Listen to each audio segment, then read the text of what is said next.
Don TV நேயர்களுக்கு வணக்கம். மனிதனின் மறுபக்கத்தினூடாக இன்று உங்களை சந்திப்பதில் மகிழ்ச்சி. ஒவ்வொருத்தருடைய வாழ்க்கையிலும் பல அர்த்தங்களை இன்றைய கால சமுதாயத்திற்கு வாழ்ந்து காட்டிய வரலாற்றில் சாதனை படைத்தவர்களை பார்த்த வண்ணம் இருக்கிறோம். அவர்களிடத்திலிருந்து நாம் கற்றுக்கொண்ட பாடம் என்பது அதிகமாகத்தான் இருக்கிறது. சிலருடைய வாழ்க்கையை நாங்கள் தேடுவது கிடையாது. அவர்களுடைய வாழ்க்கையில் அவர்கள் கண்ட நல்ல விடயங்களை தேடி நாங்க கற்றுக்கொள்ளணும் அப்படின்னு எண்ணம் எங்களுக்கு எப்பொழுதும் வருவது குறைவாகத்தான் இருக்கிறது. ஆனால் தன்னுடைய வாழ்நாளில் அன்பு என்ற வார்த்தைக்கு ஒரு ஆழமான அர்த்தத்தையும், சேவை என்ற வார்த்தைக்கு தன்னுடைய வாழ்நாளை அர்ப்பணிப்பது என்ற ஒரு கருத்தையும், இந்திய மக்களுடைய பல கஷ்டங்களையும் பல துன்பங்களையும் நினைத்து அவர்களுக்கான சேவையை வழங்க வேண்டும் என்று தான் பிறந்த நாட்டையும் விட்டு இந்திய தேசம் நோக்கி பயணித்த அன்னை தெரேசா அவர்களுடைய வாழ்க்கை வரலாறு தான். 12 வயதுல இருக்கும் பொழுதே தன் மனதுல சேவை எண்ணத்தை எப்படி கொண்டு வந்தாங்க. சின்ன வயதிலே அவங்களுக்கு கடவுள் பக்தி அதிகமா இருந்தது. கடவுளுடைய எண்ணமும் அவரிடத்தில் உள்ள அன்பும் அதே நேரத்துல அவரை பற்றிய தேடுதலும் அவங்க மனசுல அதிகமா இருந்தது. அந்த தேடுதல் மத்தியில மக்களுக்கான சேவை கொடுக்கணும், மக்களுடைய கஷ்டங்கள் என்ன அப்படின்னு தேடி அறிஞ்சுக்கணும் அப்படின்னு சின்ன வயதிலேயே ஒரு தேடுதல் இருந்தது. பொதுவா இந்த சிறு வயதுல யாருக்குமே எதுவுமே புரியாதுன்னு சொல்லுவாங்க. மற்றவருடைய தேவை, மற்றவருடைய கஷ்டம், மற்றவருடைய பிரச்சனை தெரியாத ஒரு வயது, தனக்கென்று ஒரு உலகம் இருக்கும் அப்படின்னு சொல்லுவாங்க. ஆனால் எல்லாருடைய உலகத்துக்குள்ளும் தன்னுடைய கனவை மறந்து விட்டு மற்றவர்களுடைய கஷ்டத்திற்கும் அவர்களுடைய கவலைக்கும் தான் எவ்வாறு துணையாக இருக்க முடியும் அப்படின்னு நினைச்சவங்க தான் அன்னை தெரேசா. தன்னுடைய இளம் வயதிலிருந்து முதுமை எட்டி பிடிக்கும் அந்த காலம் வரையும் மக்களுடன் சேவையின் அடிப்படையில் அவர்களுடைய அனைத்து விடயங்களிலும் அவர் பயணித்தவர் அப்படின்றத கண்டிப்பா இங்க பதிவு செய்துதான் ஆக வேண்டும். அன்னை தெரேசா அவர்கள் 1910ஆம் ஆண்டு ஆகஸ்ட் 27ஆம் பிறந்தவங்க. அவங்களுடைய இயற்பெயர் அக்னஸ் கன்சா அப்படின்னு அவங்கள அழைப்பாங்க. அவங்கள கான்சா அப்படின்னு அதிகமா வீட்டுல அழைப்பதாகவும் சொல்லப்பட்டிருக்கிறது. அல்பேனியா நகரம் தென்கிழக்கு ஐரோப்பாவை சேர்ந்த இந்த நகரத்திற்கு அருகில் அமைந்த கிராமம் தான் செகாப்ஜி. இந்த கிராமத்துல ஒரு விவசாய குடும்பத்துல பிறந்தவங்க. இந்த குடும்பத்திலிருந்து அவதரித்த பெண் தான் கான்சா அப்படின்னு இவங்களை எல்லாரும் அழைப்பாங்க. இவருடைய இளம் பருவத்துல அக்னஸ் அப்படின்ற பேராலே இவங்களை அழைக்கிறது உண்டு. இயற்கையாக இவருடைய இதயத்துல எப்பொழுதுமே ஒரு இரக்க குணம் இருக்கிறதா சொல்லியிருக்கிறாங்க.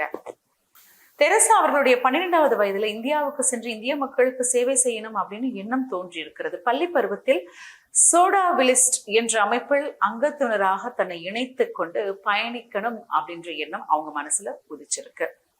வங்கதேசத்தில் ஒரு சமயம் கடும் பஞ்சம் ஏற்பட்டு மக்கள் பசியாலும் நோயாலும் அவதிப்பட்டிருக்காங்க. அந்த நேரத்துல யுகோஸ்லோவியா நாட்டை சேர்ந்த ஜேஜீஸ் என்னும் கிறிஸ்துவ அமைப்பு இம்மக்களுக்கு உதவணும் அப்படின்றதுனால 1925ஆம் ஆண்டு இவ் அமைப்பு கல்கத்தா தங்களுடைய சேவையை ஆரம்பிக்கிறாங்க. வங்கதேசத்தில் உள்ள பிரச்சனைகளை எல்லாம் அவர்களுக்கு செய்யும் பல நல்ல விடயங்களை அந்த அமைப்பு என்ன பண்றாங்கன்னா ஒரு கடிதமாக எழுதி அன்னை தெரேசா அவர்கள் இணைந்து கொண்ட இந்த அமைப்புக்கு அனுப்பப்படுகிறது. அப்போ அன்னை தெரேசா அவர்களுக்கு இந்த கடிதங்களை எல்லாம் வாசிக்கும் ஒரு சந்தர்ப்பம் கிடைக்கிறது. கிடைச்ச உடனே அவங்க மனசுல என்ன தோணுது அப்படின்னா, எப்படியாவது கல்கத்தாவுக்கு போகணும், எப்படியாவது மக்களுக்கு சேவை செய்யணும் அப்படின்ற ஒரு முடிவை அவங்க எடுக்கிறாங்க. அந்த நேரத்துல அவர்களுடைய அந்த தலைமை பீடத்துல இருக்கும் பொறுப்பானவர்கிட்ட போய் தன்னுடைய விருப்பத்தை சொல்லும் பொழுது அவருக்கு மிகுந்த மகிழ்ச்சி. சேவை செய்வதற்காக ஒரு கேள்வி கேட்கப்பட்டிருக்கிறது, அதற்கு மறுப்பு சொல்லக்கூடாது, சரி அப்படின்னு சொல்றாங்க. ஆனால் இப்பொழுது அன்னை தெரேசா அவர்களுக்கு சிறு வயது, இன்னும் பல நாட்கள் யோசிச்சு முடிவெடுங்க, இன்னும் உங்களுக்கு கொஞ்சம் காலம் இருக்கு, அதனால பொறுமையா நிதானமா யோசிங்க அப்படின்னு சொல்றாங்க. சில காலம் சேவையுடனே அவங்களுடைய எண்ணம் இருந்தது. அந்த சேவையை எப்படி வெளிப்படுத்தணும் அப்படின்ற எண்ணம் இருக்கும் பொழுது இவர்களுடைய அமைப்பை சேர்ந்தவர்கள் எல்லாருமே அவங்களுடைய சேவை காலம் முடிந்தவுடன் கல்கத்தாவிலிருந்து மீண்டும் நாடு திரும்புறாங்க. அப்ப அவங்க கிட்ட நிறைய கேட்டு அறிந்து கொள்ளும் ஒரு வாய்ப்பு இருக்கிறது.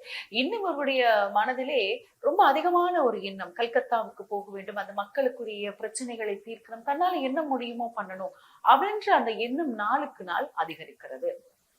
தெரேசா அவர்கள் லொரெட்டோ மடத்தில் இணைந்து சேவை செய்ய தனது விருப்பத்தை தெரிவிச்சாங்க. இந்த சம்மதம் தெரிவித்த பாதிரியார் லொரெட்டோவின் முறைப்படியான மத பயிற்சிக்கு தெரேசாவை அயர்லாந்து அனுப்பி வைக்கிறாங்க. அங்கு தெரேசா அவர்களுக்கு பயிற்சி வழங்கப்படுகிறது. 1928ஆம் ஆண்டு கடைசியில் தெரேசா அவர்கள் இப்பயிற்சியை முடித்துக் கொண்டு இந்தியா சென்று டார்லிஜிங்கில் ஆசிரியராக பயிற்சியை மேற்கொள்றாங்க. அங்க ஆசிரியர் பயிற்சியை முடித்ததும் கல்கத்தா வந்து சேர்றாங்க. கல்கத்தாவில் இருந்த லொரெட்டோ கன்னி மடத்தில் உறுப்பினராக நியமனம் பெற்றுக்கொள்றாங்க. 1929 பாத்தீங்கன்னா கல்கத்தாவிலிருந்து என்ட்ரேலிய புனித மரியன்னை உயர்நிலைப் பள்ளியில் புவியியல் ஆசிரியாக தனது வாழ்நாளை தொடங்குறாங்க. இப்பள்ளியில் பணக்கார பிள்ளைகள் அதிகமாக கல்வி கற்பதையும் பார்க்கக்கூடியதாக இருக்கிறது. அன்னை தெரேசா அவர்கள் 1929ஆம் ஆண்டு கல்கத்தாவில் இருக்கும் ஒரு உயர்நிலை பள்ளியில வந்து ஆசிரியையாக சேர்ந்து கொண்ட காலகட்டத்தில் அங்க பாத்தீங்கன்னா நிறைய பணக்கார குழந்தைகள் தான் படிக்கக்கூடியதை அவங்க பாக்குறாங்க. அந்த சமயம் அந்த பள்ளி இருந்த காலகட்டத்தில் அங்கே சூழ இருக்கும் பகுதிகளில் வந்து நிறைய குடிசைகள்ல கஷ்டப்படுற குழந்தைகள், வறுமையில இருக்க குழந்தைகளையும் அன்னை தெரேசா அவர்கள் பாக்குறாங்க. அந்த குழந்தைகள் ஆச்சரியமாக நின்று அந்த பாடசாலையினுடைய வாசல்ல நின்று அந்த பணக்கார குழந்தைகள் கல்வி கற்கிறத வந்து அவங்க வந்து ஆர்வமா பார்த்துட்டு இருக்கிறத அன்னை தெரேசா அவர்கள் உணர்றாங்க. அப்ப அவங்களுடைய மனசுல வந்து நிறைய கேள்விகள் எழுப்பப்படுகின்றது. இந்த குழந்தைகளுக்கு எப்படியாவது கல்வியை சொல்லிக் கொடுக்கணும், இந்த குழந்தைகளுக்கு ஏதாவது ஒரு விதத்துல நல்ல விடயத்தை எடுத்து கொண்டு போகணும் அப்படின்னு ஒரு முடிவு எடுக்கிறாங்க. ஆனால் அவர்கள் இருந்த அந்த குறிப்பிட்ட அமைப்பினூடாக அவர்களால் எந்த ஒரு விடயத்தையும் செயலாற்ற முடியாத ஒரு சூழ்நிலை இருக்கிறது. மனதளவிலேயே ஒரு மிகுந்த ஒரு வருத்தம் அவங்களுக்கு ஏற்படுகிறது. அப்போ தன்னுடைய அங்கே கல்வி கற்கும் அந்த வசதி படைத்த அந்த மாணவர்களுக்கு வந்து இந்த கஷ்டப்படும் மாணவர்களுடைய எண்ணங்களையும் அவர்களுக்கு உதவி செய்ய வேண்டும் என்ற அந்த எண்ணத்தையும் அவர்களுக்கு உருவாக்கணும் அப்படின்ற ஒரு முயற்சியை அவங்க மேற்கொள்றாங்க. இந்த காலகட்டத்துல இந்த குழந்தைகளுக்கு ஒண்ணுமே பண்ண முடியலையே அப்படின்ற ஒரு மனதிலே தாக்கம் அதிகரிக்க உடல் ரீதியான பாதிப்பு ஏற்படுகிறது. அப்போ என்ன நடக்குதுன்னா, அந்த கல்வி நிர்வாகமே உங்களுக்கு ஓய்வு கொடுக்கணும்னு விரும்புறாங்க. டார்ஜிலிங்க்கு உங்களை அனுப்பணும்னு முடிவு பண்றாங்க. 1946ஆம் ஆண்டு இவங்க அனுப்பி வைக்கப்படுறாங்க. அங்க சென்று கொஞ்ச நாள் ஓய்வு எடுத்து வந்துட்டாங்கன்னா சரியாயிடும் அப்படின்னு ஒரு முடிவு பண்றாங்க. ஓய்வில் இருந்து அன்னை தெரேசா அவர்கள் மீண்டும் கல்கத்தாவுக்கு வரும்பொழுது அவர்களுக்கு மிகுந்த ஒரு அன்பான வரவேற்பு கிடைக்குது அப்படின்னு பார்க்கக்கூடியதாக இருக்கிறது. அக்னஸ் கன்சா என்ற இயற்பெயரை கொண்ட தெரேசா அவர்கள் 1931இல் மத நிகழ்ச்சியில் தீட்சி அளிக்கப்பட்டு அன்னை தெரேசா என்ற புதிய பெயரை பெற்றுக்கொள்றாங்க. இதுவரை அக்னஸ் என்று அனைவராலும் அழைக்கப்பட்ட இவர்கள் இனி தெரேசா என்று புதிய பெயரால் அழைக்கப்பட ஆரம்பிச்சாங்க. இந்த புதிய பெயர் பழகிக்கொள்ள கொஞ்சம் சற்று காலம் எடுத்தது. 1929ஆம் ஆண்டில் புவியியல் ஆசிரியராக பணியாற்றிய தெரேசா அவர்கள் தனது சிறிய உழைப்பினால் 1944ல வந்து உயர்நிலை பள்ளி தலைமை ஆசிரியராக பொறுப்பேற்றுக் கொள்றாங்க.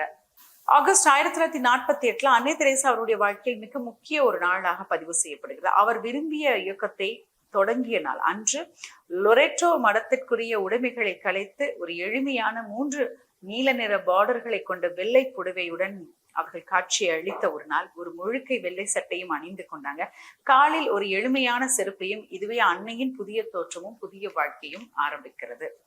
மதக்குரு தெரேசா அவர்களுக்கு அனுமதி அளித்த பிறகு மருத்துவ பயிற்சிக்காக பாட்னாவிற்கு அனுப்பப்படுறாங்க. அங்கே அமெரிக்கன் மெடிக்கல் மிஷனரி என்ற அமைப்பில் அன்னை தெரேசா அவர்கள் 3 மாதங்கள் சேவைக்கான மருத்துவ பயிற்சியை பெற்றுக்கொண்டு 1949ஆம் ஆண்டு அன்னை தெரேசா அவர்கள் கல்கத்தாவில் கஷ்டப்பட்ட மக்கள் வாழும் சமூக சேவைக்காக அந்த இடத்துக்குள்ள அவங்க வந்து உள்ளே நுழையும் ஒரு சந்தர்ப்பமாக அது காணப்படுகின்றது.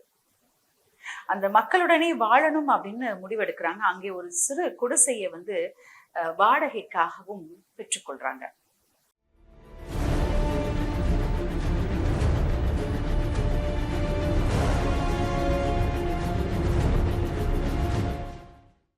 தான் வாழும் அந்த பகுதியில் கல்கத்தாவில் இருக்கும் தான் வாழும் அந்த தெரிவு செய்யப்பட்ட பகுதியில என்ன பண்றாங்க அப்படின்னா ஒரு சிறு குடிசையை வந்து வாடகைக்கு எடுக்கிறாங்க. அப்போ வந்து 5 ரூபாய் வாடகைக்கு கொடுத்துட்டு எப்படி ஆரம்பிக்கலாம், இந்த மக்கள் கிட்ட எப்படி பழகி அவர்களை எப்படி சரியான ஒரு பாதைக்கு கொண்டு வரலாம் அப்படின்னு ஒரு முயற்சி மேற்கொள்றாங்க. அப்ப முதல் குழந்தைகள் கிட்ட இருந்து ஆரம்பிக்கிறாங்க. அவர்களுக்கு அந்த தான் வாழும் அந்த சூழலை சுற்றி எப்படி சுத்தமாக வைத்திருக்கணும் அப்படின்ற ஒரு பழக்க வழக்கத்தை மேற்கொள்றாங்க.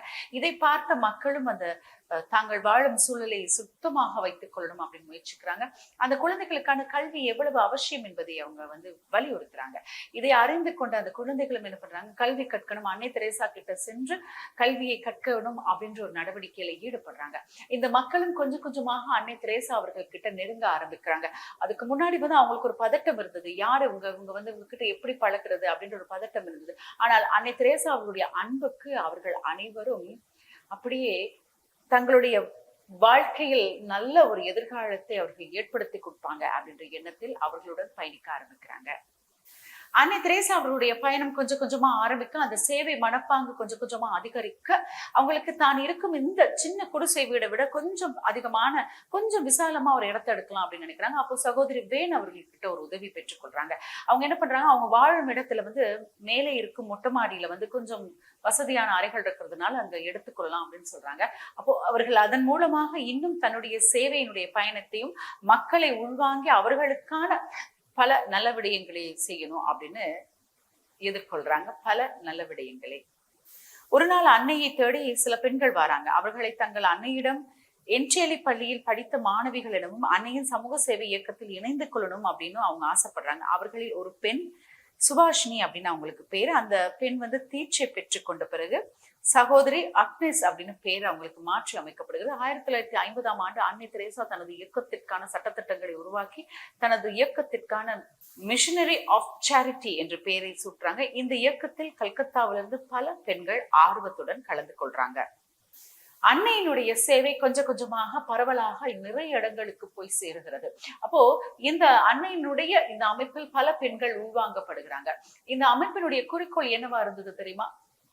ஆரோக்கியமான உடல், மனம், உலக பொது அறிவு, அதே நேரத்தில் நல்ல எண்ணங்களுடன் சேவை செய்யணும் அப்படின்ற எண்ணமும் இங்கே முக்கியமான ஒரு குறிக்கோளாக இருந்தது. நிறைய பேரை உள்வாங்கும் பொழுது அவர்களுக்குரிய அனைத்து விடயங்களையும் செய்யணும் அப்படின்ற ஒரு எண்ணம் இருந்தது. அப்போ நிறைய பெண்கள் உள்வாங்குவதையும் அன்னை தெரேசா அவர்கள் அவதானிக்கிறாங்க. அப்ப நிறைய பெண்கள் உள்வாங்கி சேவை நடவடிக்கையில் ஈடுபடும் போது தான் இருக்கும் இடம் பற்றாக்குறையை சந்திப்பதையும் அவங்க பாக்குறாங்க. இன்னும் கொஞ்சம் இடத்தை விசாலமாக மாற்றிக்கொண்டால் இன்னும் பலர் இணைந்து கொண்டு இந்த சேவை நடவடிக்கையை இன்னும் கல்கத்தாவிலிருந்து அடுத்த நடவடிக்கையாக நாடு முழுவதும் பரவலாக கொண்டு போக முடியும் அப்படின்ற ஒரு எண்ணம் அவர்கள் மனதிலே ஏற்படுகிறது. அப்போ என்ன பண்ணலாம் அப்படின்னு யோசிக்கும் பொழுது அவர்களுக்கான ஒரு செயல் திட்டம், அவர்களுக்கான அடுத்த கட்ட நடவடிக்கையும் ஆரம்பிக்கப்படுகிறது.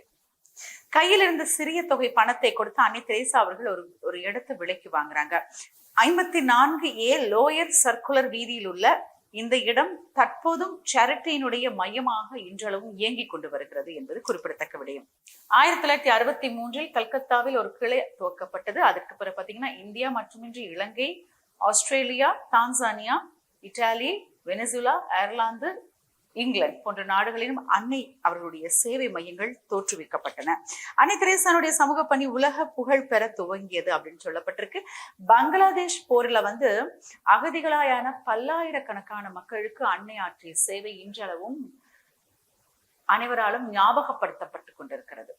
1963 அன்னை ஆண் சமூக சேவர்களை கொண்ட சகோதரர்கள் தர்ம மிஷனரி என்ற ஒரு அமைப்பையும் உருவாக்குறாங்க. அன்னை தெரேசா அவர்களுடைய சேவை என்பது உலக மக்களுக்கு போய் சேர்கிறது. அவர்களுடைய சேவையில் பல அமைப்புகள், பல பெண்கள் இணைந்து கொண்டு அவர்களும் சேவை மனப்பாங்குடன் செயல்பட ஆரம்பிக்கிறாங்க. இந்த அமைப்பில் அன்னை அவர்கள் இருக்கும் பொழுது ஒரு நாள் வந்து கல்கத்தாவுல கார்ல போயிட்டு இருக்காங்க. அப்போ என்ன நடக்குது அப்படின்னா, ஒரு குப்பை மேட்டுக்கிட்ட ஒரு துணியால் சுற்றப்பட்ட நிலையிலே ஒரு குழந்தை கைவிடப்பட்ட நிலையில் இருப்பதை அன்னை அவர்கள் பாக்குறாங்க.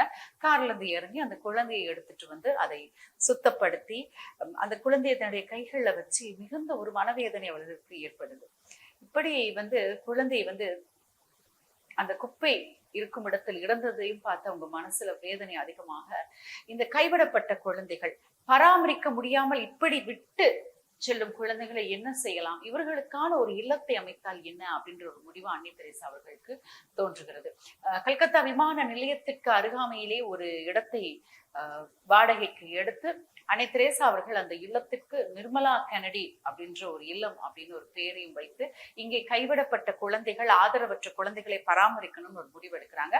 இந்த இல்லத்திற்கு கெனடி என்பவர் வந்து கிட்டத்தட்ட 1 லட்சம் ரூபாய் அப்பொழுதே பணம் கொடுத்து இந்த சேவைக்கு இன்னும் அவர்கள் வசதியான வகையிலே பயணம் செய்வதற்கு உதவியதாகவும் சொல்லப்பட்டிருக்கிறது. அன்னை அவர்களுடைய சேவைக்கு உலகளாவிய ரீதியிலே பல நல்ல உள்ளங்கள் பல செயல் திட்டங்களையும் செய்து கொடுத்திருக்கின்றன. அன்னை தான் எப்பொழுதுமே அன்னை தெரேசா அவர்கள் தனக்கான வந்த அனைத்து நிதிகளையும் இல்லாத மக்களுக்கும், கஷ்டப்படும் மக்களுக்கும், ஏழைகளுக்கும், அதே நேரத்துல இந்த கைவிடப்பட்ட குழந்தைகளுக்கும் பெண்களுக்குமே வழங்குவதை தன்னுடைய வாழ்நாள்ல மிகுந்த முக்கியமான விடயமா செய்துட்டே வந்தாங்க. கல்கத்தாவில் அருகில் ஓடிக்கொண்டிருக்கும் ஒரு நதிக்கரையை ஒட்டி ஒரு கோயில் இருந்தது. அது ரொம்ப மிகுந்த ஒரு சிறப்பான கோயில். இந்த கோயிலினுடைய மகாராட்சிக்கு உட்பட்ட ஒரு இடத்துல பாத்தீங்கன்னா தர்மசாலை ஒன்று அமைந்திருந்தது. அன்னை தெரேசா அவருக்கு ஆதரவின்றி நடைபாதையில் உயிர் விடும் மனிதர்களுக்காக ஒரு இடத்தை உருவாக்கணும் அப்படின்ற எண்ணம் இருந்தது. இந்த இல்லத்தில் இறப்பவர்கள் நல இல்லம் என்ற பெயரால் அழைக்க நினைச்சாங்க. ஆதரவற்ற ஏழைகள் இருக்கும் சமயத்திலாவது நிம்மதியா இறக்கணும் அப்படின்ற ஒரு முடிவை மேற்கொண்டாங்க. இதற்காக ஒரு இடம் கேட்டு அன்னை தெரேசா கல்கத்தா மாநகராட்சிக்கு ஒரு விண்ணப்பத்தை சமர்ப்பித்தாங்க. ஒரு காலகட்டத்தில் 1952 கல்கத்தா நகராட்சி தர்மசாலையை அன்னைக்கு தர முன் வந்தாங்க. இந்த இடத்திற்கு அன்னை நிர்மல் சுதயம் அப்படின்னு ஒரு பேரையும் வைக்கிறாங்க.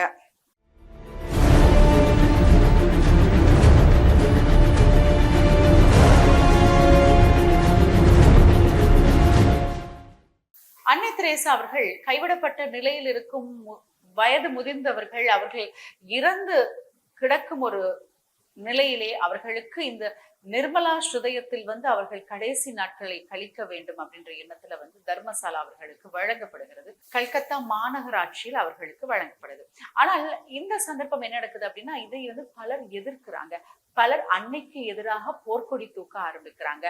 என்ன அப்படின்னா, மதமாற்றும் நடவடிக்கையில் அன்னை தெரேசா அவர்கள் ஈடுபடுறாங்க அப்படின்ற ஒரு சார்பாக மக்கள் அவர்களுக்கு எதிராக போராட ஆரம்பிக்கிறாங்க. ஆனா அன்னை தெரேசா அவர்களுடைய எண்ணம் அது கிடையாது. மக்களுக்கான சேவையை முழுமையா வழங்கணும் அப்படின்ற எண்ணத்திலே அவங்க முழு குறிக்கோளா இருக்கிறாங்க.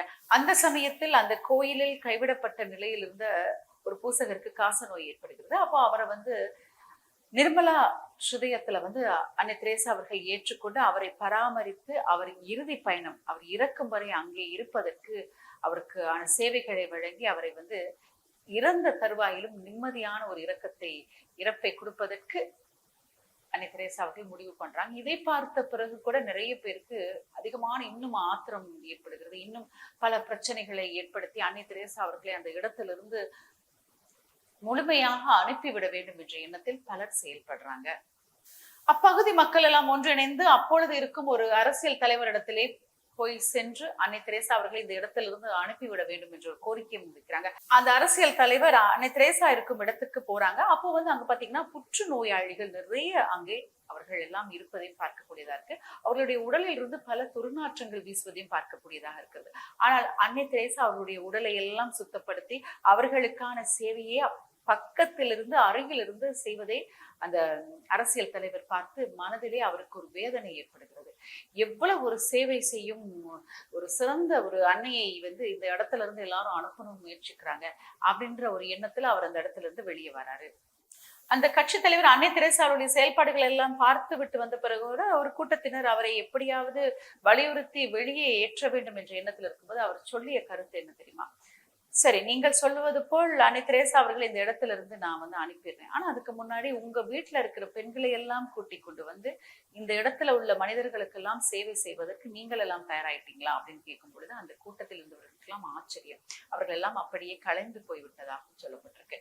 அன்னை தெரேசா அவர்களுடைய சேவையை நேரடியாக பார்த்தவர்கள், அவருடைய அன்பை முழுமையாக உணர்ந்தவர்கள், அவருடைய வாழ்க்கையில் அவருடனே பயணிக்கணும், சேவையினூடாக பயணிக்கணும் நிறைய பேர் நினைச்சு நிறைய பேர் பயணமும் செய்திருக்காங்க. 1962 மத்திய அரசு அன்னைக்கு பத்மஸ்ரீ என்னும் விருதை வழங்கி கௌரவித்து அன்னை தெரேசா சமூகத்திற்கு ஆற்றிய பணிகளுக்காக இவருக்கு உலகின் மிகப்பெரிய பரிசாக கருதப்படும் நோபல் பரிசு 1979 வழங்கப்பட்டு ஒரு பரிசு தொகையும் வழங்கப்பட்டது. அன்னை தெரேசா அவர்கள் என்ன பண்ணாங்க அப்படின்னா, இந்த பரிசை முழுமையாக ஏழை எளியவர்களுக்கு வழங்கிய ஒரு சந்தர்ப்பமும் ஞாபகப்படுத்தக்கூடியது.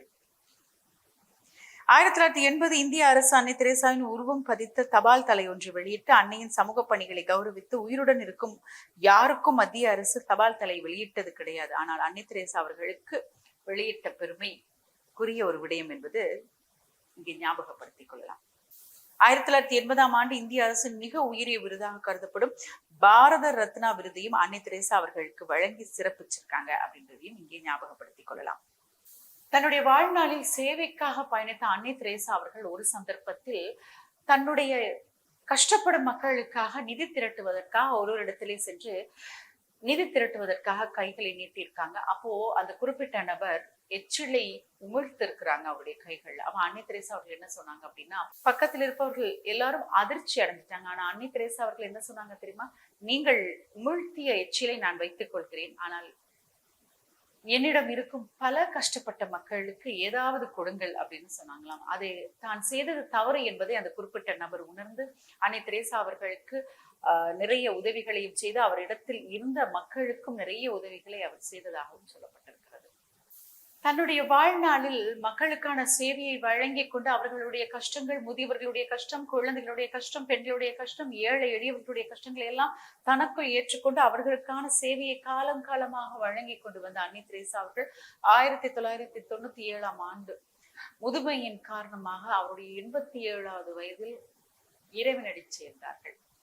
அன்பால் உலகத்தை மகிழ வைத்தவர், அன்பால் உலகத்தை ஆள முடியும் என்று சொன்னவர், அன்பால் மனித இனத்துக்கு பல நல்ல விடயங்களை எடுத்து சொல்ல முடியும் அப்படின்னு சொன்னவர்.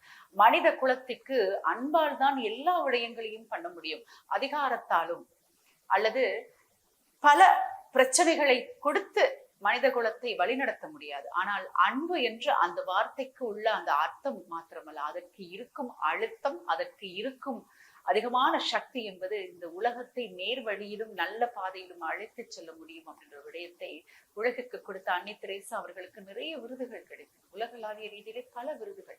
இந்த விருதுகளை எல்லாம் பெற்றுக்கொண்டாலும் தான் நேசித்த மக்களுக்கு நல்ல விடயங்களை போய் சேர வேண்டும். அவர்கள் காலம் காலமும் எந்த ஒரு கஷ்டமும் இல்லாமல் எந்த ஒரு நோய் நொடியில் இருந்தாலும் அவர்களுக்கு பாதுகாப்பான ஒரு அமைப்பாக தன்னுடைய அமைப்பு இருக்கணும் அப்படின்னு செயல்படுத்தி வாழ்ந்தவங்க தான் அன்னை தெரேசா அவர்கள்.